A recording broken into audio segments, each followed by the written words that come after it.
AZ Kefa. Dnešná téma bude 2012, koniec konečníkov. Príde smrť, urobíš krt a človek aj prd.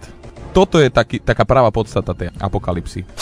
Padanie meteoritov. Tak áno, tak keď padne malý veš do jazera, tak pozabije akurát kačice. Tak urobíš cigu, keď hodíš do vody. No dobre, ale tak čo to môže tým rybám spôsobiť? Neplodnosť. Mozgové poražky. Áno a... Takže... Ale by ma zaujímalo, že či to tak vytušíme, vieš, že keď na nás niečo pôjde, že či to budeme cítiť. Však to zachytíme asi nejakými satelitmi alebo nejakými somarinami, nie? Čo sú, však sa to krúti stále okolo Zemegule. Skôr by sme si mali tak všímať ako prírodu, vieš, že ak holuby budú dávať hlavy do piesku a sa lakať psi. Jasné, klokany skakať dozadu. Áno, lebo tí zvieratá to vycítia určite, ale ľudia sú, vieš, takí blbci, že... Ja som počul najlepšie to roznáš podľa toho, že ryby začnú čítať noviny, že vtedy to je jasný signál toho, že padajú meteority. Alebo megatsunami. Vlna mala takých 500 metrov, tak rozumieš, by to osmahlo... 3 kolečka okolo Zeme by dala, nie?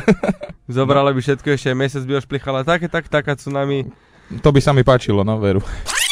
Supervulkán je ďalší z typov apokalypsy, ktorý nás môže postihnúť v roku 2012 a v decembri roku 2012 a 21. decembra roku 2012. Prestan, lebo začínam sa naozaj bať. Neboj sa. Takým hlasom si to povedal. Ako keby sa to naozaj malo stať. Maroš Kramar, keď mal 25, čo? Ale ja si myslím, že na to ľahšie bude. Lávové kačice? No. Potapal do hlavy. Prišli sa kúknuť, že jak to vybuchuje. To musí mať srandu kačica, keď sa ponorí hlavu do hlavy a potom len, že hop. No ale...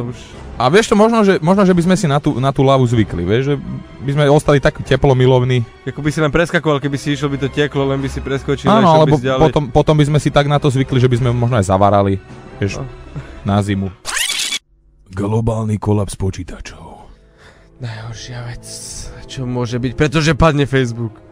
Keby len to, ale zaútočí na vás z strašného úkrytu aj biela technika, ako práčky, sušičky, fén. Mikrovlnky začnú chrliť mikrovlny na ľudí.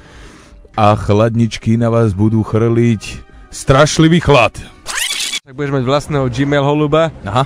A tam si na ňo priviažeš niečo a pošleš ho voľakomu, nie tomu ďalšiemu človeku. No dobre, no ale musel by si to holuba nejakým špeciálnym krmivom ako napchávať, lebo... Piškotami s vínom. Tak keby si... Tak lebo keby chceš poslať holuba zo Slovenska do Austrálie a dáš mu do huby piškoty s vínom, tak maximálne si doletí 20 metrov, zaparkuje to na najbližšom rybníku a tam sa utopí. Nastáva doba ľadová. Ešte absolútna nula? Keď sa už ani tie častice nehybu? Nie, to som bol ja včera. Pol litra borovičky. Ja si myslím, že ty si absolútna nula už dosť dávno. Nie každý vie, ako sa správať počas apokalypsy. My vám teraz prinášame taký manuál, ako by ste sa mali správne zachovať. Takže každý správny človek by mal zachovať plač. Teraz s kľudom začať plakať a poprípade začať revať, húčať. Takže už sa blíži koniec sveta a aj koniec tejto relácie, chvála Bohu, pretože už nám odchádzajú mozgové bunky.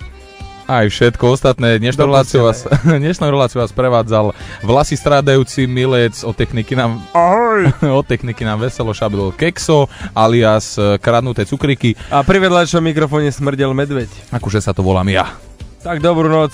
A počúvajte nás aj na budúce.